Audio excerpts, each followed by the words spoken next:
Just because of this thing with the with the UFOs and the aliens, I always find it funny that one of the biggest researchers for for UFOs is the guy from Blink 182, Tom DeLonge. He's one of the biggest ones.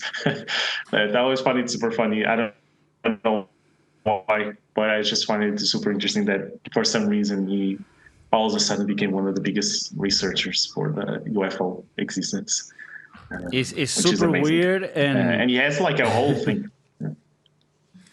yeah, he has like a whole organization and shit, and it's Yeah. I don't remember the name. Yeah. To I the don't think stars. he's the best face for it because he looks fucking crazy, you know, like he looks out of it, like for reals. Hey, we don't talk shit about him here. Why you? He's my hero. Well, Mauricio is actually like a classic rock guy, like from what's considered now classic rock, which to us was just rock of the day. Wow.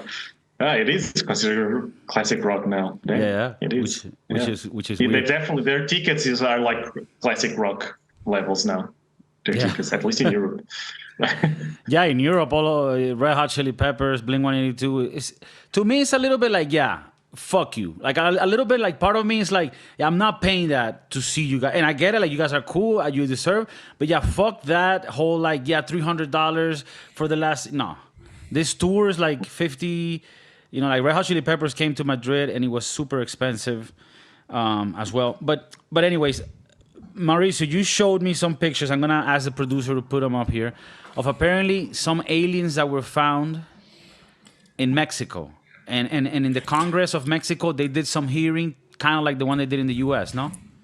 Yeah, the aliens were found in Peru, and then they moved them for some reason to Mexico, and then Mexico is showing them to the world, being the first country to show a corpse of UFOs on live TV.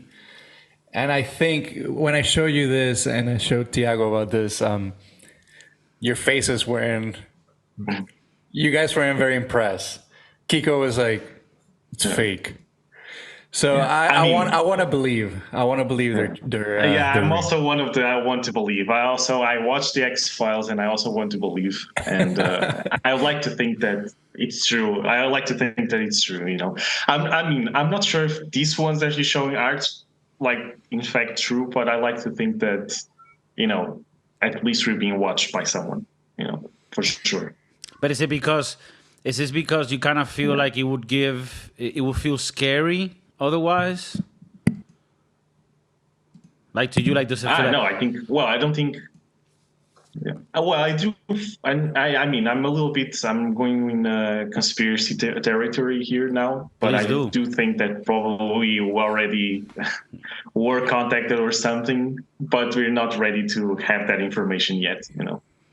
Yeah. Do you think that So, people would go crazy and start freaking out like we saw in the movies, and the whole world would just turn upside down and go into a crisis? Well, I think it would be kind of like in Independence Day because I saw that movie a while back, the '90s one, and I remember there was a group of people like on the top of the building saying "Welcome, we are foes" and all. They were super excited, and they immediately got blasted with a ray from the spaceship and got killed. So I think it would be a mix of people being, super, happy or I don't know, I guess, and then the other people completely afraid and going to bunkers and all that, and market crash probably. so you think that now we are being monitored by them? Well, not really monitored, but I think we already at least were contacted. Because I think we're still like a little speck in the dust. Well, I'm assuming it's aliens, advanced aliens. Obviously, it's already been proven that there exists living organisms out like in other planets in our system. Have they? Just like They have? tiny, like the tiny ones and all that, like in the water or something. That kind of stuff. Yeah. Because I mean, the other theory is that there is life in other planets, but they are a lot farther back than we are now. So if anything, we will be the civilization, and that in the future we'll visit these motherfuckers and like, and probe their assholes or whatever. I don't know. Yeah, and then someone will. Have you heard about our Lord Jesus Christ? And then everything's going to get fucked.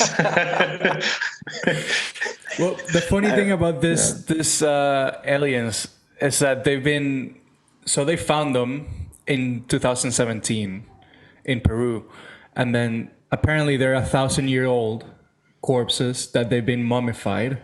So that's why we see them in the pictures. Hopefully, the producer can put the pictures again. Yeah. Yeah. So it's funny that it looks mummified. Maybe it's just a midget. I don't know, a small person. I think that's how Mexicans looked back then. That's if I can be honest with you. No, but I always think it's funny because it's like, why would these people or these things, UFOs, why would they look like us? Well, UFOs will be the spaceship, but like the aliens, why would they look like us at all? Why would they have bones? So my question is, what did they, mummified? And to me, it just seems so fake. Like this whole thing, and I get it. I mean, like Tiago, I want it to be true because, like, I'm not a religious person myself, right?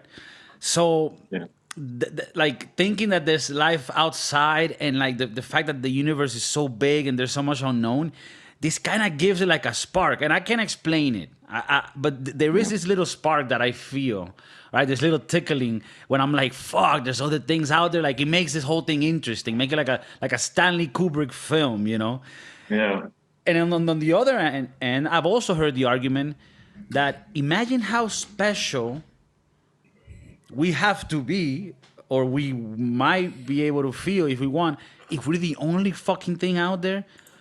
But I also think that we could be like I don't think it's so obvious that there has to be life somewhere else, even though that's what we want it to be true. Like I also want it to be true, but I'm not sure like it has to be like that. Maybe we are the only fucking ones. Yeah. No, I don't think so. Yeah.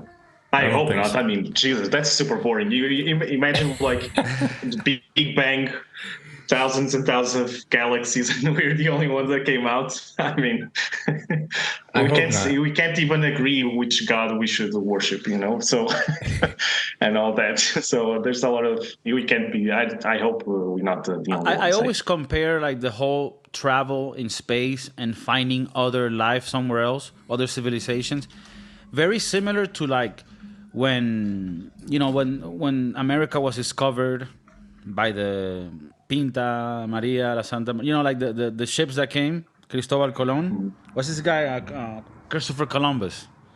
Yeah. People hate him nowadays, but he united the world. And back then it was kind of like that, like getting this ship, go on that sea, we don't know what's out there, and let's see what you find. And when they get to the other place, even though there's humans there, they look very different. It's almost like a movie, even though it's real. It's very movie-like, like the Spaniards or Europeans come with like guns and like metal and shit, and then you have the Indians, right, with very different ways of look. Like I play Warcraft, it's almost like different races, and it gives it like this colorful look to history, but it even though they're not aliens, it's almost like that. Like you're getting to know a new thing, a new way of living, a new space where these people live. And to us, who knows if in the future, like in 100, 200 years ago, they'll look at us in our time and they're like, oh, fuck. Doesn't it suck that they didn't know this whatever civilization that now we do know of aliens, that we have a collaboration with them or something like, and it's so normal then, but to us, we see it as like, is there something? Are they here? Have they come? Like that history is so fucked in that sense where like, I'm lucky that we got to live in this speck of time because 300 years back, it would have been fucked, right? Like probably die with a sword in my neck. But it also, you also think, fuck, how would it be in the future? And, when we do like get to see the, like, for example, you look at people that like liberated South America or like big conquistadors and like, oh, they died because of a fucking flu. Like they died because of like this stupidest shit. And you think like, damn, that's fucked that they didn't have ibuprofen. And that's it, like everything would have been fixed. But to us, that next thing, that ibuprofen, is something that we see so crazy, and that's gonna be so normal in the future. Have you guys seen that movie 2001 by Stanley Kubrick? I did, and I still don't understand it. Yeah. I have a thing with Stanley Kubrick with that movie is amazing because made in '67, it has the graphics are amazing, they still hold up. But it's like, why do you have to make movies so fucking confusing to make a point? It's like Christopher Nolan. He always likes to make it confusing just for the fuck of it. Like you know what I mean? Yeah. And yeah, but I mean, in Stanley Kubrick's defense, I think that one was written or is based on a book, I think, by Isaac Asimov. So I think he's already complicated. I think that guy, and translating that to the movies, I think it's even more tricky. I won't lie, I didn't read it, but Me neither. from what I hear, the book is very explanatory of like the prism, the thing, what happens at the end. Because like I've looked into it because after I saw it, I was like, yo, what the fuck just happened? Me and my girlfriend were like, after 3 hours, because it's long as hell too. I'm like, It is. and I get mad because I'm like, I understand you have artistic freedom, but make it make sense too. And I found out later that in the movie, they are hiding the fact that aliens or other lives exist to the public because of what Chef Marie said earlier. Their brains could explode. They weren't ready for it. And there's so many little things that are so confusing on purpose that if you don't read up on it. But anyways, what I wanted to touch on is graphics were so good then. Then little by little, they started getting better in some sense. In the early 2000s, you have really good CGI and effects where like you have the Spider-Mans, the first ones, the first X-Men's, you have the first Pirates of the Caribbean, you have the first Matrix in 99. And then somewhere along 2005 and moving forward, CGI got shitty. It got really weird. And then now we have the best technology. And I see some movies now. I recently saw The Flash. And I'm like, what the fuck is happening? And I think, Thiago, you had mentioned something in the past in our conversation we had where like how something has to do with the unions. What could be happening there? Like why the CGI sucks these days? Well, this one is specifically to Marvel because since Marvel now, after this, what is it, phase 2, like the one that ended in Endgame, that was phase 1 or 2, I don't remember exactly. After that, and with Disney Plus, they start like pumping out shows for everything Marvel. Every character is getting a show and a movie and all that. But Marvel has their own studio for VFX, so obviously there's not enough people to do all the CGI for every single show, to be actually perfect, or at least, and people are starting to notice. And a lot of the criticisms are, for example, in the last Ant-Man, is that the VFX is awful. And so with these strikes and all that, the VFX artists are also like pushing for unionize, at least in Marvel. I don't know if the other ones are going to do the same. Yeah. So, and you can see like if you watch a movie from Marvel, these newer ones, they're all, first of all, they all look the same. In terms of visuals, they all look the same. And I'm a Marvel fan. Like, I loved that till the end game. I was like completely the end credit scene, everything. I wanted to know what was going on. And now I just can't be bothered anymore. But it's mostly because there's no story. The VFX is awful. Everything looks the same. And the story is always the same as well, honestly.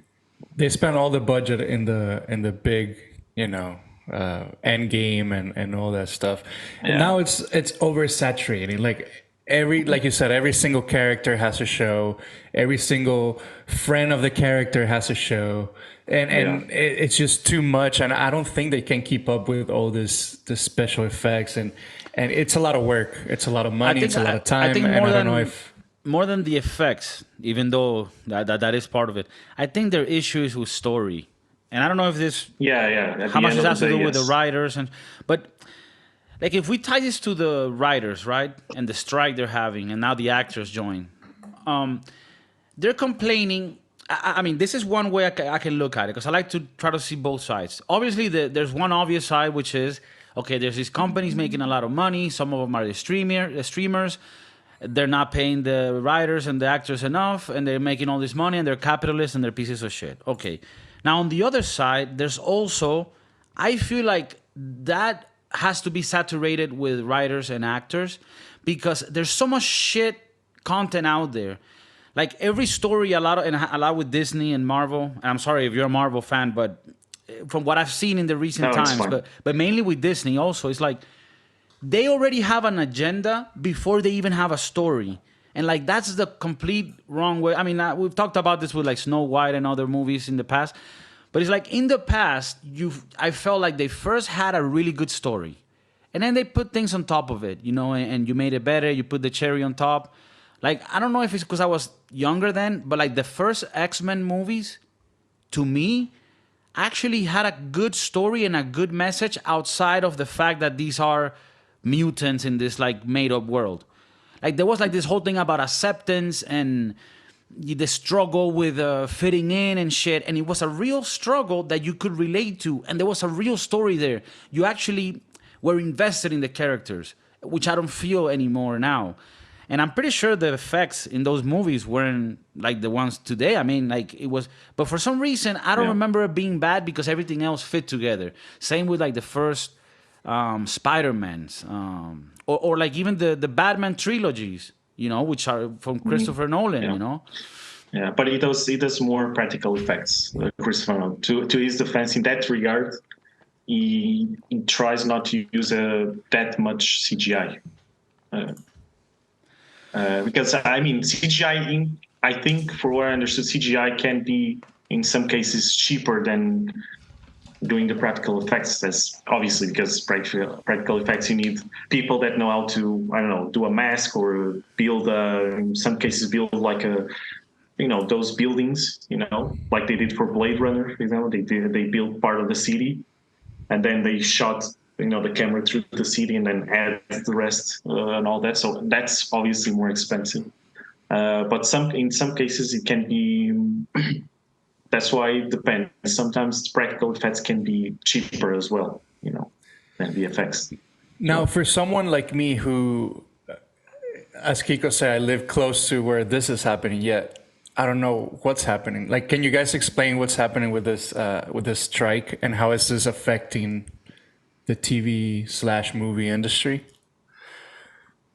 I think it's mainly because of this thing of the AI, and also because a lot of the actors, writers, and all that for example, I don't know, the one I remember now is what's his name, Aaron Paul from Breaking Bad. It's Aaron Paul, right? Yeah. He said that, for example, the show is currently now on Netflix, but it doesn't get any money out of it. There's everything goes to Netflix, in terms of whatever it is the Netflix or whoever produces and all that. So everything goes, so they want to be better protected in terms of what they actually gain from writing the shows for the future, and also be protected against AI that supposedly, although AI is still kind of dumb, and I tried ChatGPT, it's still kind of dumb. They don't want the company starting using AI to write an entire script, and for that part I can understand. I think taking out the human element from writing a show, I think it's bad in my opinion.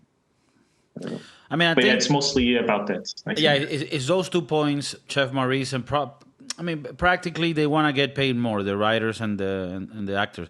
And one thing is that they used to get residuals. So if the show did well, aside from the money that you got at the moment when you did the work, you also get like this remainders, right, that you get throughout the years. The thing is, like, the whole industry changed, and I feel like, and I'm not like here defending the big corporations, but there's also another side of it. They're putting out a lot more content now and trying out a lot more shows. So what's happening, and you could compare this to music, is you could put in your time and effort and do something and not get paid now, and let's see how this works. And if it works, we get paid big at the end. Or you could decide to be a musician that's like, no, pay me up front, and then you deal with whatever happens. And this is very similar. Like, I feel like they're there's actors and writers getting paid to produce content that wouldn't have otherwise been produced if they didn't get paid that way. Like the Netflix, right, or HBO or Disney Plus are like, look, we're gonna make 20 shows, and we're gonna try it out. I cannot pay all of your residuals if because out of one of these shows that goes well, 19 are gonna go shit. I mean, which is another problem that they have. Like, why do you have so many shit shows? Like, that's a problem, in itself. But I also think that there's not that much money in entertainment as there was before, because this happened with music too. Like, musicians don't get paid what they used to in the 90s. Now that you know what happened, piracy came, and then Spotify made it so now artists get paid less. And I'm an artist myself. I do music. I'm not against it, because at the end of the world, it wasn't sustainable for people to pay $20 for a CD in the past, because it wasn't for one song that you liked. So I just feel like things are moving back a bit, and obviously the writers and the actors want to get their piece.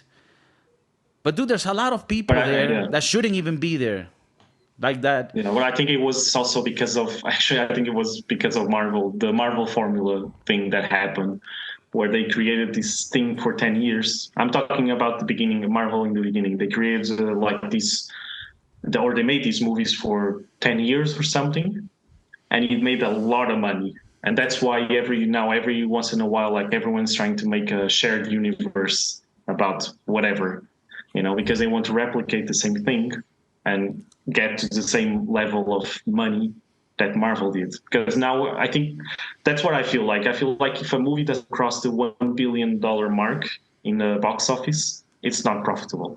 And that's why I don't have, whenever I go to the cinema, I have no movies to watch now, basically. And I remember before, when I was a kid, I went to the movies in Portugal, and we had went to the cinema, and we had like a pamphlet with like 5 pages worth of movies. And I'm like, what the hell are we going to see? Can someone help us decide? We couldn't decide what to see, and now there's not that much. I think, are you optimistic about there being a resurgency in good cinema? Because, like, for example, I'm a cinephile. And for people that listen to the podcast that are not very educated, they get scared when they hear that word. But it simply means that I like movies, okay? So chill out.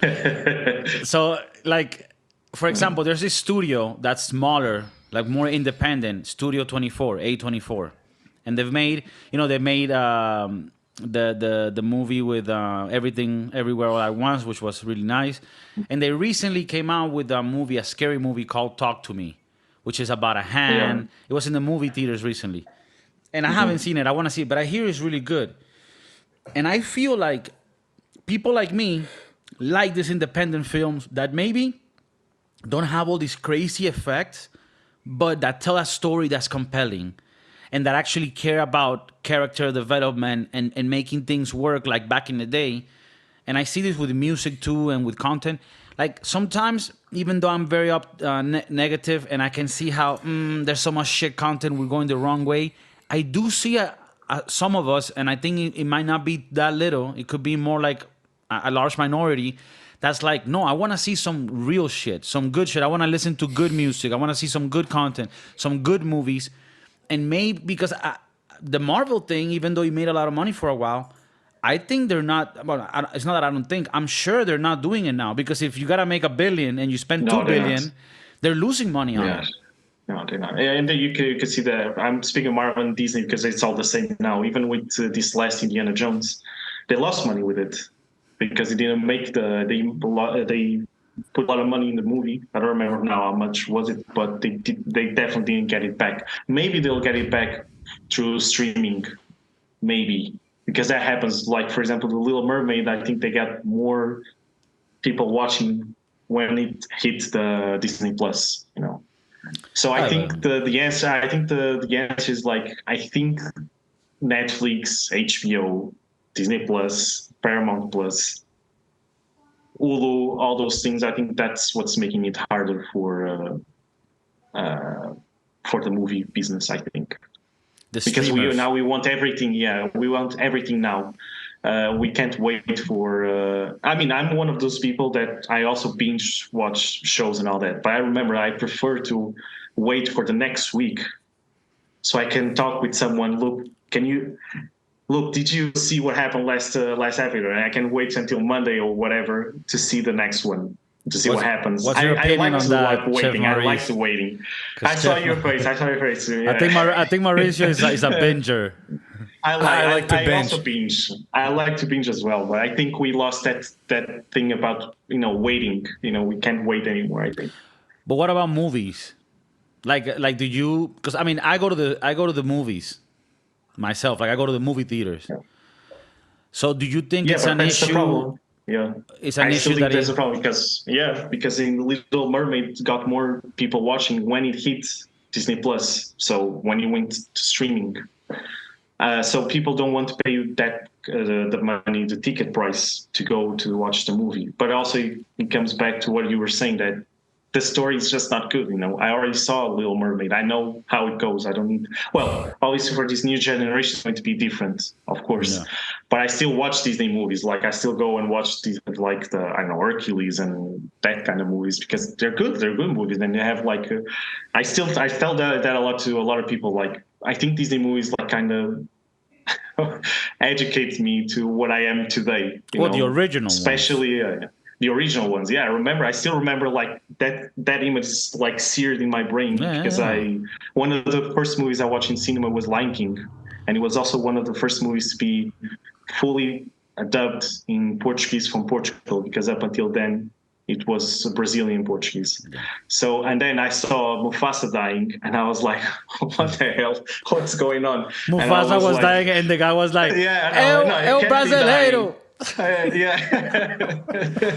Porra, menino ese pequeño. He's like, what? That ain't Portugal. That's Rio de Janeiro. But I know. No, but I think, for example, there's not enough movies. Like A24 is doing that kind of movies, but I know going to see movies like I don't know, Seven in the cinema, that's a whole experience, you know. And you don't have those kind of movies to watch, or they're very rare to have those kind of movies to go and watch. The first movie I watched in the movie theater, also, maybe we're very similar in age, was The Lion King. And I remember crying in the very epic scene.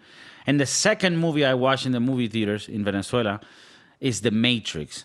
And you just said something about Seven. That's Steven Fincher, right? The director. David Fincher. Yeah, David Fincher, yeah. I mean, the movie is very cartoony-esque, but it's enjoyable, and it's a good movie. But it's very cartoony, very like Batman, like style movie. But one thing with those type of movies, or like Matrix, is like, why couldn't you just make a movie where you spend $5 million, you made 15, and you made a masterpiece? Why did you have to make $300 billion on everything? Matrix 1 is like amazing. It's a masterpiece. It's a fucking masterpiece. And you know what they did that was great? They didn't have enough CGI to show you everything, but they showed you enough. You know, like when you played back in the day a game in like PlayStation 1 or Nintendo 64, there were some games that you remember being so like crazy 3D. But if you go back to them, you notice that they only allow you to be in one little place, but you feel like you're in a bigger place. Like it tricks you. And Matrix 1 does that. Where like you really believe you're in this fucking world, like in space and shit. And then you look at Matrix 2 and Matrix 3 and you're like, what the fuck happened? It's horrible. It's horrible. Like that famous scene with like Neo fighting 1,000 agents is horrible. Like it sucks so much. And like I think that's the problem. They can't do just one movie or one project that works and that's it. No, it cannot just be one season and it's perfect. No, add season 2, add season 3. Let's fucking squeeze it out, all of it. And then they just fuck it up. They always fuck it up. And it fucks with me because I'm like, man, why can't you have that artistic ethics of just doing something that's great and making some money on it, but you don't have to continue. You don't have to make a world. I don't need an environment around it, like, No, but that's happening, for example, with the Barbie made a lot of money. Like I think it went to $1 billion, I think, in box office. So since they made that amount of money, so now they want to do, and they're going to do it. They're going to do like a Hot Wheels movie. And there was another talk from the company, they wanted to do, I can't remember the name, but I for sure they want to do a Hot Wheels movie. So they now want to do like a toy universe, shared universe kind of thing as well. And they want to do, again, to make it cross the $1 billion thing. And I think now that's the amount that the companies have in their brain. It's like it has to go until the $1 billion. If it doesn't, then it doesn't. It was a flop. We don't give a It was a fuck. failure. It kind of Exactly. sucks that they're not coming up with new ideas. Like you said, the Hot Wheels movie. I think the one that you maybe Also, referencing was Gran Turismo, the video game, the PlayStation, and then now there's a movie about it, and there's a lot of remakes. So there's not a lot of new ideas coming into the movie theaters, and it kind of sucks because when we were younger, we saw these movies and they're like, oh my God, they're exploding our minds and make you think or make you laugh. And now it's just like, all right, I know I'm going to watch The Little Mermaid. I know what happens. It's just, I think that people that went to see that movie was more like, all right, the mermaid is it's a darker skin and, new generation. So maybe that's what intrigued the people to go into seeing these movies. And the one about Gran Turismo, I'm not gonna watch it. I saw the trailer and I was very let down about it, because sometimes when they make movies from video games, they're not the best. But we saw that they did a very good, let's say, remake from The Last of Us, which it's a very good game, and then the series is also very good. So somehow they try, somehow they did a good job by remaking that. But then there's a lot of other stuff that are gonna be remade, and I don't think they're that good, and it doesn't make me want to go to the movies. It doesn't make me want to spend $12-15 to go watch a 2 or 3 hour movie. But with Gran Turismo, is it that you feel because of the trailer that's gonna be very like commercial, like it's not gonna be true? I don't know, it just looks, it does look like I watched the commercial because I wanted to see it. It does look a little shady, and I don't understand something. It says based on a real story. What fucking story? People in cars. Like is this a real story of a kid? Yeah, I think so. I think it's actually a true story. The kid he was a Gran Turismo from the PlayStation player, and then he went on to be I don't know if he was super famous driver, but yeah, he did do what that's crazy they are showing in the movie. But I think it's mostly, for what I understood from the trailer as well, it looks like a product placement for Gran Turismo and PlayStation or Sony than anything else. Yeah, I mean, it has Orlando Bloom, and you notice that a lot. Yeah, it's very much branded that way. I don't see myself going to the movies anytime soon. Well, you have a kid now, so that is one of the problems. But before, it's not like I was going to the movies every week either. So I don't know. There's nothing that I guess it depends as well.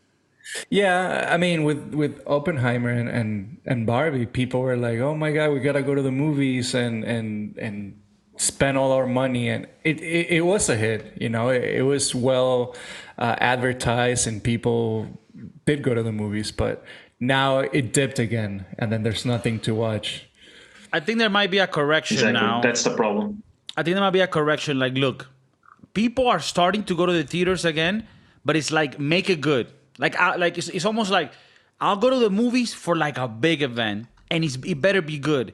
And I feel like studios are gonna have to start making more good things because people are getting smarter, and they're like, and look, Christopher Nolan. I have my own critiques about Oppenheimer. I think the last hour was too much, but that's an amazing movie that doesn't follow any of the streamline BS in Hollywood. It goes and tells a story that he wants, the way that he wants, and I love that. And I think that that they're realizing that. I hope that, because otherwise, what are they gonna do? Just keep losing money forever? I mean, they need to change the way that they do things, and I think there's more of us than we think. That like people that want to watch good things, I think there's more of us than we might think. Because Also, definitely they are. Yeah. Also, Tom Cruise, I love you. How many more Mission Impossible movies are you gonna make? And that are basically the same movie every time. But I mean, but Tom Cruise, I'll give him my money. Tom Cruise, honestly, I will give him my money. I will. He's kind of crazy, but I mean, you can argue with the guy doing his own stunts and all those things. And I mean, I can have see to some go and watch it in the Scientology in you. movies. I can see some of the Scientology in you. Yeah. was that guy from the creator, Hubbard, Ron Hubbard? He's like the one taking care of Tom Cruise when he does the stunts and shit. No, I mean, I haven't seen the new Maverick, but I mean, yeah, Tom Cruise, he's cool. I mean, I even think that what he does, you could even credit that he does do things like, even though it's action movies, it's not like fucking the Fast and the Furious, where it's a different category, I think. Fast and Furious is a whole different dimension, I think.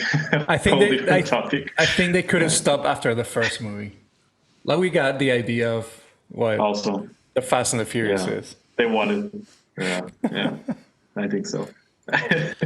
For example, Top Gun, like the second Top Gun, I went to see it in the cinema in IMAX, and I have to say, although the story is very simple, it's basically there's the good guys and there's the bad guys. You don't even know who the bad guys are. I have it's just guys in black helmets driving or piloting some planes, and that's mostly the information you get from the movie.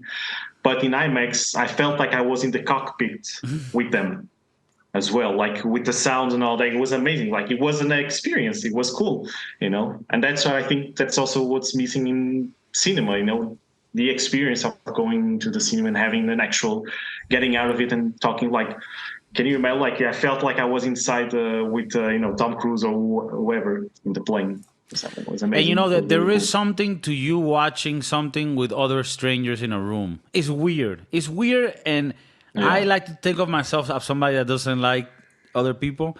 But the other day I came to the realization, I kind of want to go and like there be other people watching the thing too. like it's and another thing is, and it's very important these days, when I'm at home and I like watching movies, I'm always, okay, let me rewind it, let me do this. Oh, I looked at my phone. Oh, I got up, I peed, I took water, I got popcorn.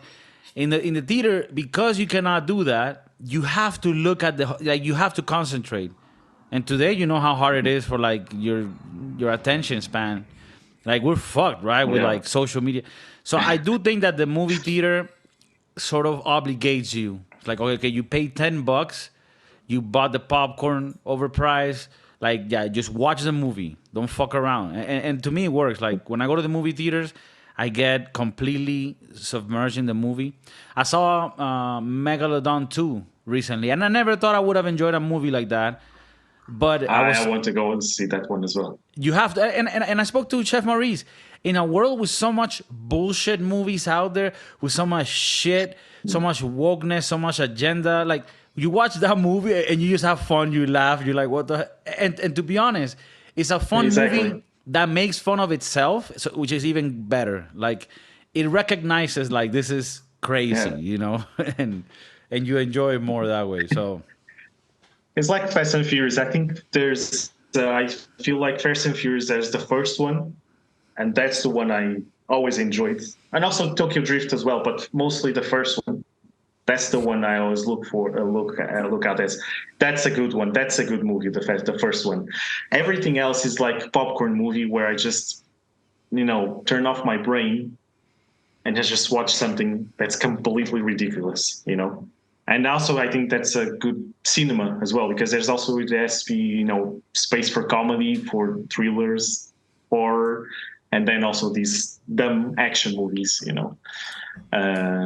And I love them, honestly. I love going to the movies to watch Fast and Furious. I'm one of those, yeah. No, I mean, within the hate that that I sometimes spew on those movies, the first one and Tokyo Drift were actually very enjoyable. Tokyo Because Drift. they were Is more grounded. yeah, Tokyo Drift is the one with the guy that was a one-off from Paul Walker, right? Yeah. It was this weird like Yeah. Texan guy like with a southern accent. He was He's like, out of nowhere. Yeah, I don't know. He's, for some reason goes to Japan. to Tokyo, and it's with that Damn. kid Bow Wow, I think Bow Wow. Or You know that Paul Walker would have turned 50 this year, huh? Fucking crazy. damn, But that's he how- died. You know, Yeah. that's life. Yeah. How did he die? In a car accident, right? Yeah. Yeah, Gran Turismo. Yeah, I think he was trying to make Fast and Furious come to life, and it didn't work out. Actually, I saw the photo. I think it was in a Porsche or something, and it was completely destroyed. Completely destroyed. I don't know if That was it him driving or I think was another person driving. I mean, Yeah, I don't know. I just know that like that a race car was- driver. Yeah. Yeah. Do you think? I mean, this is fucked up, but do you think low key, the crew of that movie, like after the sadness, they were like, "Fuck, we were almost done with this franchise." And this shit just revived it. No, because then Vin Diesel came and tried to. I think Vin Diesel kind of monetizes a lot Paul Walker's death, in my opinion. Okay. He does. I think he does it a lot. He does a lot of like the publicity he makes with this one is for you, Paul. Yeah, I do It's think that's not a for little Paul. fucked up. Come on, I do it's think not that's for fucked Paul. up. Yeah.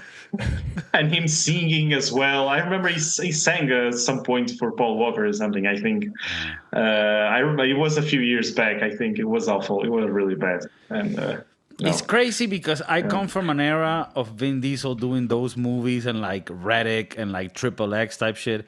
He was also on Saving Private Ryan, which is crazy to think. He was in that movie. Which you But like? he was also in like a Disney movie. I'm gonna look it up. Vin Diesel was like in a very It's, like Yeah, the Pixie, right? Where he's like a Pixie or the some pacifier. shit. The pacifier. the pacifier. He was like exactly. a U.S. Marine, and then he had to babysit a bunch of kids. A very Disney movie. So you see him in Fast and the Furious and all this tough guy movies, and then all of a sudden a cute family laugh movie. I personally don't like Vin Diesel.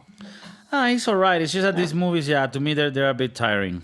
But yeah, he was in Saving Private Ryan, which is like is such a weird mix. Like you're in Saving Private Ryan, which is a very serious movie, and then you're like the main guy in Fast and Furious. But anyways, I think the worst is Vin Diesel with hair. Actually, there is a time. there's a movie. There was a time. There is a movie. I think he plays like a lawyer or something, and he has a hair, and it's not. It's weird. It's very Damn, weird. is it like hair, but that's already like in the dying phases?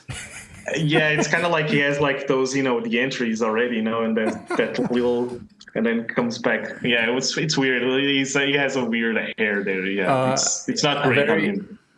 I'm gonna put a picture in the chat. Maybe the producer can put this cute picture of receding hair, Vin Diesel. That's fucked. I mean, I don't want to talk shit. I'm hoping. I mean, I'm recently getting a lot of white hair, so I said, okay, look, you give me the white hairs, but keep me my borders. I don't know. If Oh fuck, he looks older. Yeah. That's It's crazy. weird. It's really weird, man. He looks like you know who he looks like. He looks like that guy from the what's that movie called? The Black Man? No, what's the movie called? Men in Black.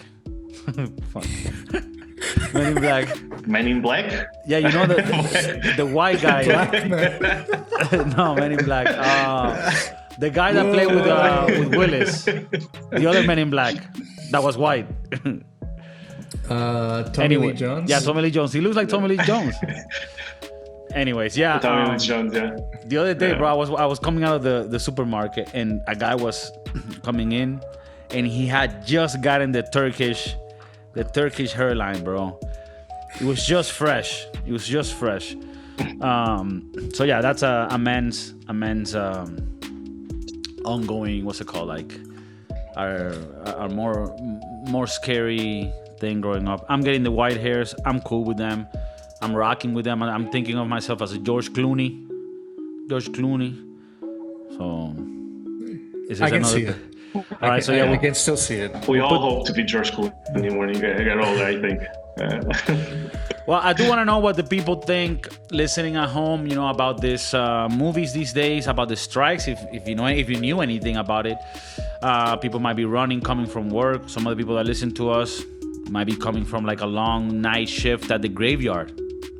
Sometimes you have to find not the jobs. Graveyard shift, but the shift at the graveyard. Yeah, the graveyard shift at the graveyard, which is the worst shift you can get. Yeah.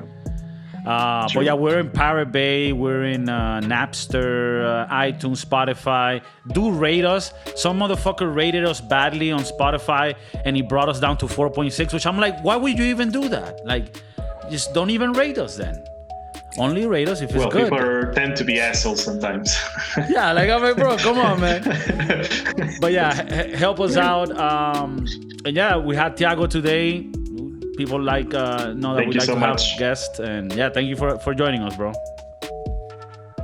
Thank you for having me here. Chef Maurice, San Francisco Connection. Peace out.